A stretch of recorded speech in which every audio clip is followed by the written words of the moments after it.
I love that song. That's a great song. And it's pretty, it's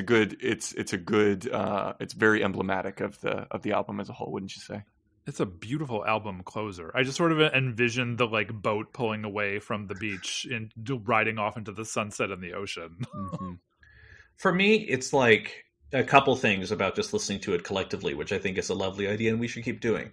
I think one, I didn't hear the marimbas before. I don't know if it was just specifically just hearing it right now or like a collective listening, but I'm like, how the fuck have I missed that there were marimbas in this track the entire time? They're just right there. They're light in the mix. They're like kind of in the mid range, but it's just that one little detail. And then also just that thing where I hadn't put it together fully of just like the album opens with "Since I Left You, I Found a World So New" and ends with "Ever Since the Day I Met You, Been Trying, but I Just Can't Get You." Like it just almost phrasing wise, just kind of like very close correlation. Like it's almost about a relationship. If you really wanted to try and get meta on it, maybe you're going for something. Maybe you need to book a flight tonight. Maybe there's all these different little like elements and things that are coming through. It's like a narrative is there if you want it, but truly it is a make what you will of it record. And I think every conceivable part of that phrase. I wonder if you consider this an instrumental album.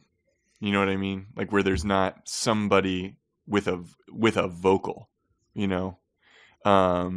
because of the way that the kind of like language and the kind of singing elements of the music come in. Because to me, it feels like an instrumental album, but I know that's not quite exact. Right. And I think that's probably kind of like, because I think the thing is that Frontier Psychiatrist as a song, I think is definitely, you can't argue that it doesn't have lyrics since it's kind of the conceit. They are sampled and picked and choose, but really it comes down to voice as instrument. It is just one other instrument to add into there. Like it's during Stay Another Season when they have a little horse whinny as part of the DJ scratch that, like it just kind of, I feel like words and, sending those signals and just all those little things kind of come together. It's just, whether it's French or English or, some other inscrutable thing on there, it just kind of adds to the experience. I just think it's a lot easier to have words in that context because they're things that we can hang on to, even if it's still from a campy or nonsensical origin, which this album is very much nonsensical at many of its times, but therein, of course, lies the appeal because you kind of apply your own sense to it to a degree. So I don't know. It's that thing where I'm not sure if I would call it an instrumental album. It's just like, I just would call it an album. I can't think of anything grander to say than that. I don't know. Yeah. Is this an album better experienced under the influence of mind-altering substances? Oh, 100%. I mean, come on. What are we doing here? Like, I feel like I truly do believe that music and albums can be enjoyed in any variety of states, whether it be someone who's stone cold sober or someone who is exploring the inner outer reaches of attempting to find a higher consciousness. My husband very recently went through a guided mushroom trip. Nice. And it was one that involved, it was given by a friend who was a hypnotherapist who also has access to mushrooms of the magic variety. And it was very much the thing where he was very insistent that, like, as this goes through, I want you to make sure you have the soundtrack. And he picked one of his favorite artists of all time, and a truly instrumental act, Bonobo, who's kind of this kind of world beat DJ kind of person, and put on, like, just had Spotify up and just basically blazed through his albums for like 5 hours, however long it took. And it was a helpful measure for him because he was able to he had the songs were so internalized that he just was able to kind of keep time that way. And I think when it comes to like us appreciating albums, I always feel like drugs are sometimes, if someone wants to go in that direction, helpful because it unlocks a new way to hear it. I do feel like if we listen to the music that we loved in 1998 or 2001, or, young people like me born in 2014, and I'm kidding. I feel like, but I truly do feel like there was a thing, like you have your favorite album, it's been there forever, and like your relationship to it is pretty much the same. Like it almost becomes background noise. You've listened to it so many times that sometimes there's not a new angle or something else to do it. So if people are especially in a particular mood, not even like an intoxicant state, but just like in a particular mood, the songs might take on different meaning or anything else like that. Like, not to be that bitch, but like there's that joke about like, oh, it's like I'm finally in love. I now know what all these songs on the radio mean. Like low key, it's that thing where the context will change for these things. And I feel like when I listen back, just like I had a really moody week the other week, so I was like, I'm listening to Everclear, and I just kind of had to go back, and it was interesting to see my relationship with those songs that I really loved a lot back then now. And how, like, I kind of had to reintroduce myself to them. How, when I listened to the emo band Say Anything, how, like, the lyrics don't have as much of that same bite as they did, but I still kind of relate to some of the sentiments in different ways. And with Since I Left You, it's a record where it's a fundamental chamber of my heart, my love for this album. And as such, for us to, in this Zoom, in this podcast recording, for me to hear another new instrument, to hear another sample that I really hadn't heard before, to me that's wild, because I love the album, and part of the reason I love it is because it is always changing for me. Mm-hmm.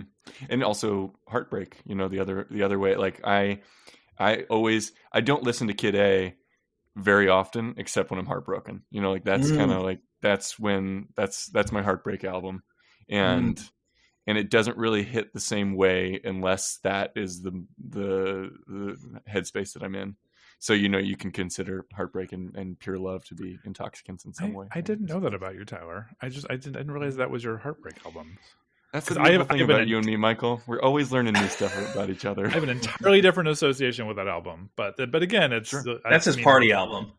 Yeah, it's just like Idiotech on repeat. It's just going. Followed immediately by a song about divorce. Woo, there we go. By the way, you get 5,000 points for dropping Everclear and Say Anything in the same breath. I don't think that's too far of a stretch, but I thank you and I appreciate that. Take the points. Like, absolutely. But I mean, just also for the record, I'm making sure that Michael gets 1,312 extra kings, just for handling all of the insane technical stuff he's had to deal with today. Truly, it's been he's great, right? Magical and fantastic. Yeah, I hear the title of that song differently now, just because of now that we have the term "short king." I just, for some reason, I don't know why. I know we didn't have that term in 2000, but that's a little non sequitur there. What were you going to say, Tyler? Well, I think this album is very yassified for Michael. It's so yassified. I wanted to. I think we should talk about, because you're a rankings guy. You're part of the music media. The machine. You're part of the machine, and you're not the first part of the music machine that we've had on. And Matt Mellis had his opinions about the rankings and favorites and bests and all that kind of thing. And obviously we're all working in that space, right? But so for your podcast, the Chartographers, which is excellent and everyone should listen to it, by the way, you rank the best, you rank all of the albums by a particular artist from worst to best. And those things are in quotes, right? Yes. And you don't fight too much about it. And it's very friendly and there's a lot of love. And I really like that about it.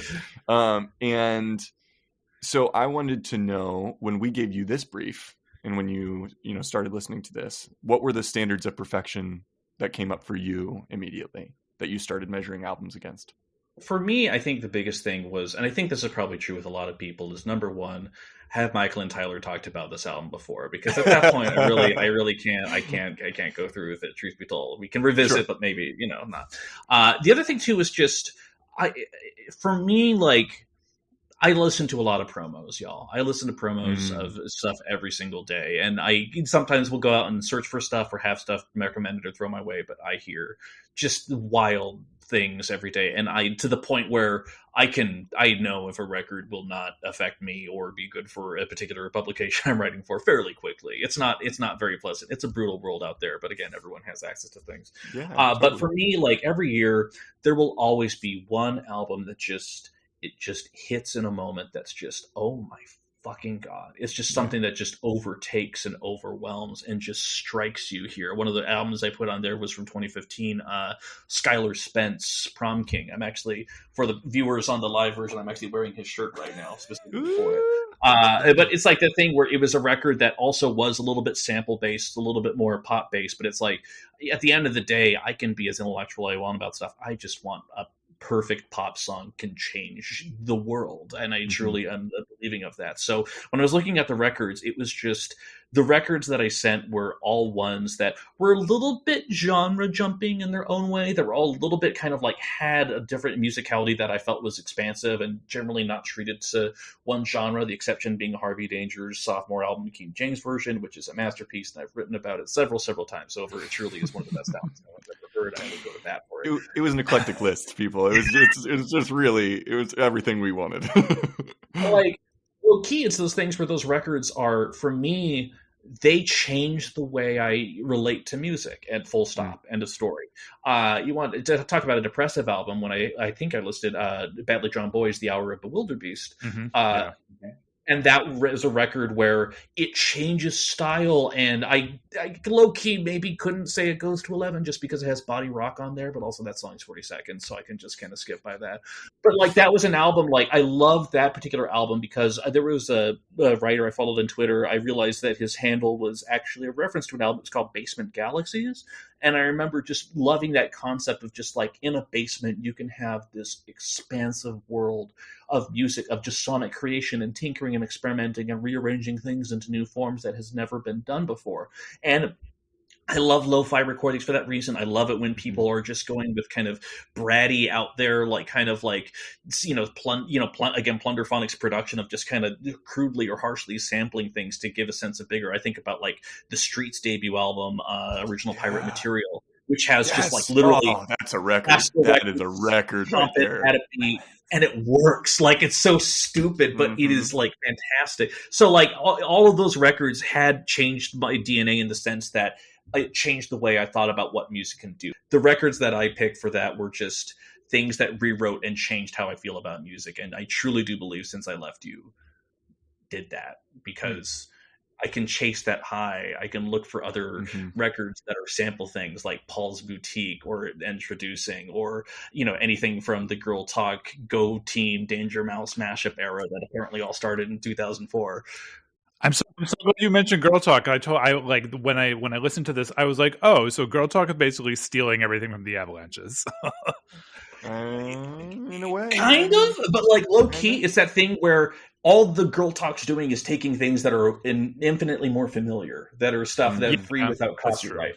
Like that's like the weird kind of delineation there. But it was mashup era, and I feel like that's kind of the thing that speaks to the timelessness of Since I Left You, is that I personally, I have 2 Girl Talk albums on vinyl. I'm not even fucking with y'all. Like, I think they're great records. I think they are immaculately well constructed and in their own weird way introduce people to new sounds because there's kind of this familiar space for it. Much as how, and I've talked about this on the Chartographers before, Weird Al Yankovic has proven to be actually a fairly fundamental figure for a lot of music loving people here, because a lot of young kids, especially in the suburbs, they listen to something, oh, it's comedy, and inadvertently get introduced to the music of Puff Daddy and Green Day and stuff that they wouldn't normally do, because it's all through this one lens. And so for me, like, Girl Talk is very similar. It's familiar songs. I will hear something like later on, like, oh, I heard that initially in a Girl Talk recording, and I don't feel bad about that, because you can't blame yourself for the source that the music that you get comes in on. But I feel like it's just really two sides of the same coin. I think that the strength in the Avalanches is because everything is so obscure, and I'm not looking up Australian comedy vinyls every day, but like, it's that thing where there's a timelessness and a universalness to it, and also the fact that he can get away with sampling it because no one can find who some of these original samples are, apparently, was the story. But like, well, I think you kind of answered this question, and because of how you sort of characterized the experience of listening to Extra Kings like by itself, but are no skips, I guess. That's a leading question. That's a leading question. But do you skip any songs on this album? And maybe that leads to a follow-up question of, you sort of said that you were listening to this while cooking last night and you were listening to it in your headphones. It's like, when you experience this album, how do you experience it nowadays? Whenever I want to feel joy. I think all the way through. Do you listen to it all the way through, or do you cherry pick? How do you do that? I think I will pretty much go the first 6 tracks, Avalanche Rock into The Great Flight Tonight, which when I was younger, I always had music videos for these songs like appear in my mind, which I don't do as much these days. But it's like, like it'd be cool if we had cameos and different rap groups going through airports trying to book flights, and tracking shots. Like I had all these very elaborate things.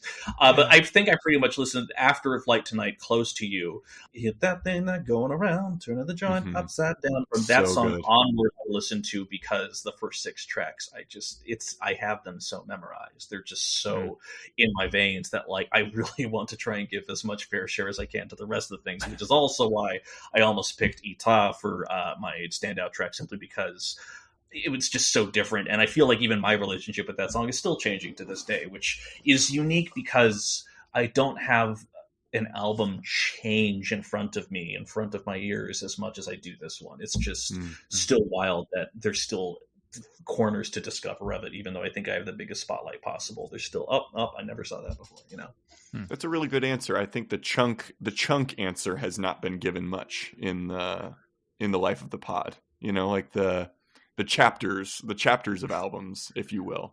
I think I experience albums in that way too. Like there's something to that. Well, because albums used to have sides, so there's also that too. Yeah, there is that. There is that. Back in the day when I had my Fisher-Price record player, I had to flip the record over sometimes. Do y'all remember? Michael? Do you remember what your first Fisher-Price record was? Well, okay. Are we talking about the first one I ever listened to, or the first like pop album that I ever listened to on my Fisher-Price record player? Both answers. Okay, I wouldn't know the first one because it would have been one of those storybooks, those like storybook records that would make the chiming sound and you turn the page. But I do believe that the first record album I ever owned, it was either the Pointer Sisters Breakout, I think is the name of it. Yeah. The one with Jump and Automatic. With Jump and Automatic and Neutron Dance and all that. Or it was Whitney Houston's first album. One of those two was the first record album I ever owned. And it took me how long to figure out I'm homosexual? Like, hello. Mine was Asia, Steely Dan. That was my first. Oh, wow. Record. Yeah.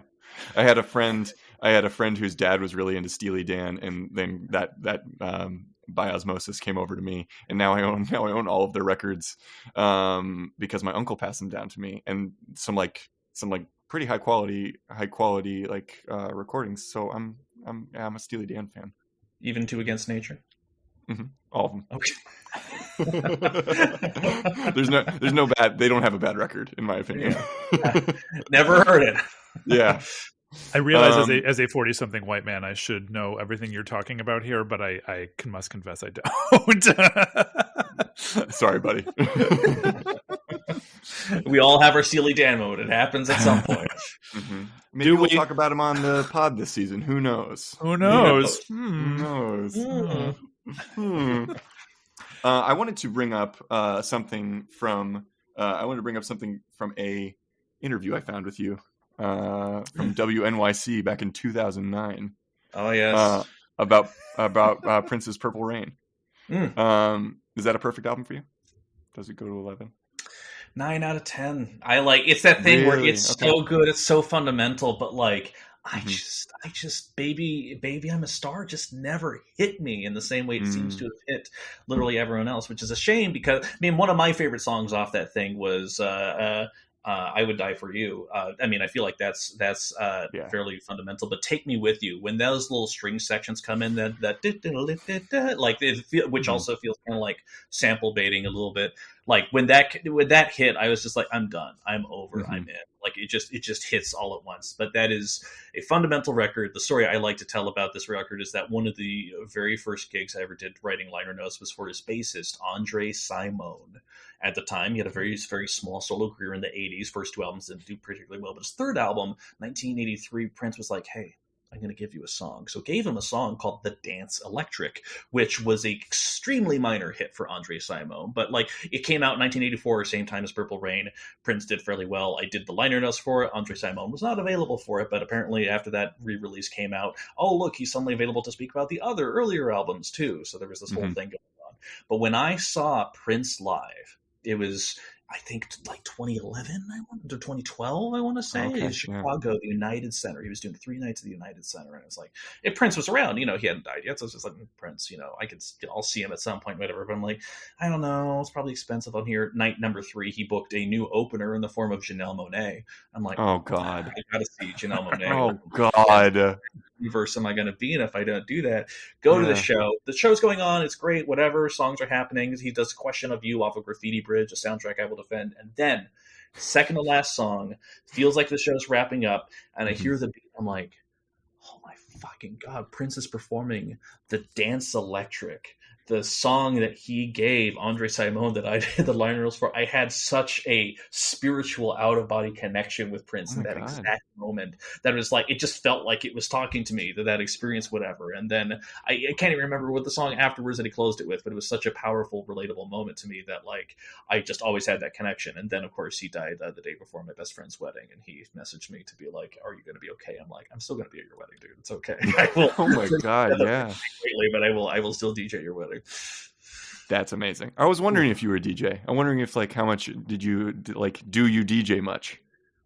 I wedding DJ, which is wedding DJ. Okay. Which, as I've described, is kind of like live mixtaping. Because like when old people are on the floor, you want to keep them on the floor. You don't want to suddenly blast Kesha at them and suddenly like have something affect the fabric of the universe. But I do have a DJ name when I DJ, which is DJ No Requests, because I don't take requests. I work with the bride and groom, and we just come up with a playlist, and it will be these songs so that if they hate Taylor Swift, there's no surprise Taylor Swift that's just going to come out of their speakers at any point. Like, it's just, it's a very simple system that seems to have worked, even though every once in a while at every wedding, there'll always be someone being like, can you play? I'm like, sorry, my name is literally DJ No Request, so I can't. Look at my name tag. I have a name tag. Read it. People don't read nowadays. That's no, they do not. One guy, I remember one wedding, one guy came up here and was just like, I'm sorry, are there going to be any like foxtrots later? And I'm like, did you see? You're like, get out. When the bride came out in chucks and then they left to a post-punk song, like, did you still not see that part? Because that happened. No, there will be no foxtrots. I hate to disappoint you. I'm surprised you didn't respond with only Yankee Hotel foxtrots. Hey, I don't think you would have gotten the reference if I'm fully. Almost certainly not. I was trying to break his heart, and it worked. There you go. Oh, okay. You get the pun. Your pun game is strong on your own pod, and I'm glad you brought it over here. You get a million points for that. Oh my God! Yeah, well, a million more points. But even we're the men who love you, so that's. So I think this has been a really well made case, Evan, and I can't say I'm surprised based on viewing your body of work, listening to your body of work. I knew you'd come correct, as the kids say. The body is correct. The body That's is what correct. they keep saying. It keeps the score for sure. I am the body queen. I'm going to give you 600 extra points though for something very fun that in the random episode of your podcast that I listened to that I chose at random. Well, not really at random. It was your Ben Folds happy hour. But you referenced a song in that just for a moment that I'm not sure many people got, but I want them to get it, which is Leonard Nimoy's Bilbo Baggins song. And that is a singular musical experience that once I knew that you knew that song, I knew we would get along. So it is a how would you describe that song real quick?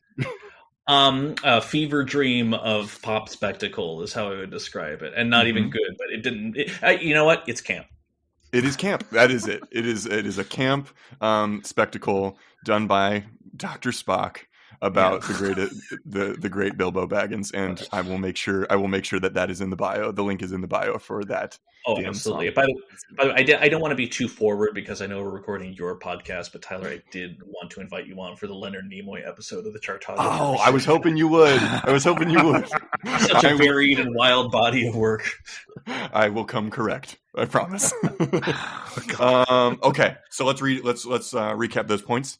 600 points for Nimoy's Bilbo Baggins song. Great way to end your case. You got 1,000,000 points for your pun game, so thank you for bringing that. You also got 1,000,000 points for saying that a perfect album is one that changes the way that you relate to music, because an amazing explanation. Michael got 1,312 points for his administrative skills and handling of technical difficulties. You got 5,000 points for name dropping Everclear and Say Anything. You got 700 points for talking about how this album tears your brain apart into beautiful confetti. 14 flamingos for describing this album as camp, because it is. 6,000 points for expressing how it's both familiar and new at the exact same time, or at least translating that idea from whichever writer out there in the ether put that in your brain. 999 points for your bit about how your favorite album is out there, but you probably just haven't discovered it yet, because what better reason to keep listening to music? And then you had 45 drops of Jupiter. I'm sorry. Thankfully, they're just drops, not a whole bucket. Exactly. 2,000 points for talking about how turn of the millennium music it hits really well. And then add all of that to the 14 boomerangs, 3 wallabies, and 5 cans of Vegemite that you gave Michael for his recap of the Avalanches. I'd say the board's in a pretty good place for you. Michael, considering our new friend Evan's case that he made for this album, and the lovely conversation that we've had, and the state of the board as it is, tell me, Since I Left You by the Avalanches, is it a perfect album? Does it go to 11? I mean, you mentioned Weird Al on this episode, and that's going to make my husband very happy. So, yeah, I'd say on the basis of that alone, nothing else you've said in the past. Nothing else of merit. No, nothing else from that. That for that reason alone, the Avalanches, Since I Left You, decidedly goes to 11. Wow. Yes. I feel like we need to snap and have fireworks and stuff in the background. Yeah. Someday we'll add cool sound effects, but today is not that day. It's like that sweet sponsorship money. Yeah, that's what it's all about. Tyler really wants us to be sponsored by Grape Nuts, so we're working on that. So Mail crimp, mail crimp and Grape Nuts. That's what we want. Thank you so much for doing this, Evan. This has been a real treat. Thank you. It's been an absolute honor to be here, and I'm just going to be thinking about this once we close down the studio, and I really will be a Since I Left You kind of moment. So, still got the pun game. It's not really a pun. I mean, it wasn't really the most articulate pun, but I was like, I'm going to wedge it in there somehow. God damn it! We're neighbors too, so we're going to have to go see a show. Oh my God, yes, or a lot absolutely. Of shows. All right, so down with it. I like to dance. I hope you do too. We went to a warehouse rave recently. It was kind of insane. This was meant to be. Very not what I ever expected, but hey, it was fun, and I wore myself out. Excellent. Well, Michael, shall we share what our standout track was from this album? We've mentioned it already. Yeah, we mentioned it quite a few times. I think comments in the live stream are asking and demanding it. I just checked. They are. I know. Like, I think we got to give the people what they want. We got to give them a little frontier psychiatrist. Of course. And just so you know, dear listeners, like now that we're on the YouTubes, if you go to the playlist for this episode, if you're not already there, you get to see the music video for Frontier Psychiatrist, which is wild and also wildly problematic by 2023 standards. So just look at that. It's a little time capsule of the live spoken. Yeah. This song has a little bit of everything. It's all over the place. It's cinematic. It's it drives, and it's funny, and it's just it was the first of their songs I ever heard, and it always hits. All right, so we'll play them out. A little Frontier Psychiatrist. Thanks again, Evan, for joining us, and we'll see you next week, dear listeners. Bye. Bye. We won't see you. You'll hear us. You'll hear us. Yeah. It's a one way street. Yeah.